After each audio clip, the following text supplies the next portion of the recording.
കൊച്ചിയിൽ സ്വകാര്യ ബസ്സുകളിൽ മോട്ടോർ വാഹന വകുപ്പ് നടന്ന പരിശോധനകളെ സമ്മർദ്ദത്തിലാക്കാൻ ഉടമകളുടെ ശ്രമം. ബസ് ജീവനക്കാരെ മുൻനിർത്തി ബസ് ഉടമകളുടെ സമര നാടകം. കാക്കനാട്ട് മിന്നൽ പണിമുടക്ക് നടത്തിയത് ഒരു ഗൂഢാലോചനയുടെ ഭാഗമെന്ന് സംശയം. ബസ് ഉടമകളുടെ നിർണായക ശബ്ദ സന്ദേശം 24 ലഭിച്ചു. ഞാൻ പറയണത് ഇത് നിർത്തിവെക്കണം, തൊഴിലാളികളെ സെറ്റ് ചെയ്യണം. തൊഴിലാളികളെ കൊണ്ട് അവരാണ് സമരം ചെയ്യണം. ഓടിക്കാൻ പറ്റണല്ല, അങ്ങനെയാണ് ഇങ്ങനെയാണ് കേസ് എടുക്കണം. കാലത്തെ ഓടണം. അത് കഴിഞ്ഞ് ബിജു പറഞ്ഞ മാതിരി ഒരു 10 മണിയാകുമ്പോഴത്തേക്ക് അങ്ങോട്ട് നിർത്തിക്കളയണം. ജമ്മം ചെയ്താൽ വണ്ടി എടുക്കരുത്. വണ്ടി എല്ലാം അവിടെ എവിടെയൊക്കെ ആയിട്ടുള്ളൂ. ഷർജയ്ക്ക് വിളിക്കുമ്പോൾ അന്നോട്ട് ഇന്ന് വരെ പിടിച്ചേക്കണ എല്ലാം അങ്ങോട്ട് കളയണമെന്ന് അങ്ങോട്ട് പറഞ്ഞു കഴിഞ്ഞിട്ടുണ്ടെങ്കിൽ മാറുള്ളൂ എന്ന് പറഞ്ഞാൽ ഈ പരിപാടി ചെയ്ത് കഴിഞ്ഞിട്ടുണ്ടെങ്കിൽ ഇത് നടക്കുള്ളൂ. ബാക്കി അവരവിടെ ചെയ്തോളും. ബാക്കി അതൊക്കെ സെറ്റാക്കാൻ മതി. ഇവൻ്റെയൊക്കെ വേഷം കെട്ടാണ് കിടന്ന് കാണിക്കണത്.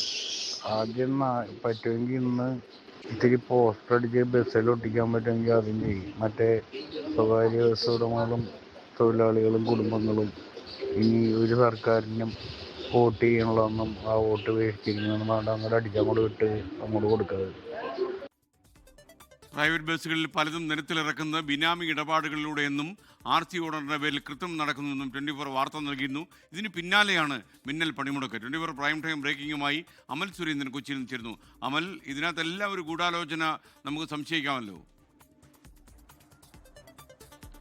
തീർച്ചയായും അങ്ങനെ തന്നെയാണ്. ഇന്ന് ഉച്ചയ്ക്ക് കാക്കനാട് വെച്ച് ഉണ്ടായ മിന്നൽ പണിമുടക്ക് ഇതിന്റെ ഭാഗമായിരുന്നു. ഇപ്പോൾ ആലുവ പ്രദേശത്തേക്ക് അടക്കം ഈ മിന്നൽ പണിമുടക്ക് വരും ദിവസങ്ങളിലും വ്യാപിപ്പിക്കുവാനുള്ള ശ്രമമാണ് ഇത്തരത്തിൽ ബസ് ഉടമകളുടെ ഭാഗത്തു നിന്ന് ഉണ്ടാകുന്നത്. കഴിഞ്ഞ ദിവസങ്ങളിലടക്കം കൊച്ചിയിൽ പല ബസ്സുകളും സ്വകാര്യ ബസ്സുകളും ഓടുന്നത് ഗവൺമെന്റ് ഉദ്യോഗസ്ഥരുടെ അടക്കം ബിനാമികളുടെ പേരുകളിലാണ്. അവരാണ് ഈ ബസ്സുകൾ ഓടിക്കുന്നത്. RC ഓണർമാരുടെ പേരുകളിൽ പോലും കൃത്രിമം നടക്കുന്നുവെന്ന വ്യക്തമായ തെളിവുകൾ നിരത്തിക്കൊണ്ടായിരുന്നു 24 വാർത്ത നൽകിയത്. ഇതിന് പിന്നാലെ ശക്തമായ അന്വേഷണവും തിരച്ചിലും ഈ മോട്ടോർ വാഹന വകുപ്പിന്റെ ഭാഗത്ത് നിന്ന് ഉണ്ടായി. ഇതേ തുടർന്ന് അസ്വസ്ഥരായിട്ടുള്ള ഉടമകളാണ് ജീവനക്കാരെ മുൻനിർത്തിക്കൊണ്ട്, അതായത് ബസ്സിൽ ജോലി ചെയ്യുന്ന, ദിവസവേതനത്തിന് വേണ്ടി ജോലി ചെയ്യുന്ന ജീവനക്കാരെ പണിമുടക്കിലേക്ക് ഉന്തി വിട്ടുകൊണ്ട് ബസ് ഉടമകളുടെ താല്പര്യം സംരക്ഷിക്കുവാൻ വേണ്ടിയിട്ടുള്ള സമരമാണ് ഇന്ന് നടന്നത് എന്നതിന്റെ വ്യക്തമായ തെളിവുകളാണ് ഇപ്പോൾ നമ്മൾ പുറത്തുവിട്ടുകൊണ്ടിരിക്കുന്നത്. ഈ ശബ്ദ സന്ദേശങ്ങളെല്ലാം സ്വകാര്യ ബസ് ഓണേഴ്സിന്റെ വാട്സപ്പ് ഗ്രൂപ്പിൽ വന്ന ശബ്ദ സന്ദേശങ്ങളാണ്. അവരുടെ ശബ്ദത്തിലുള്ള ഈ സന്ദേശത്തിൽ നിന്ന് തന്നെ വ്യക്തമാകുന്നത് സർക്കാരിനെതിരായിട്ടുള്ള അവരുടെ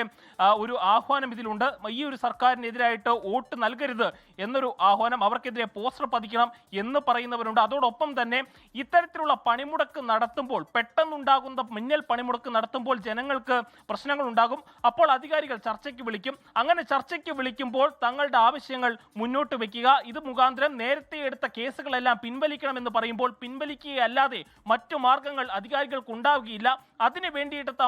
ഇതിനു വേണ്ടിയിട്ട് കൂടുതലായിട്ടുള്ള സമരങ്ങൾ നടത്തണമെന്നുള്ള ഓഡിയോ സന്ദേശത്തിൽ വ്യക്തമായി പറയുന്നുണ്ട് SKN.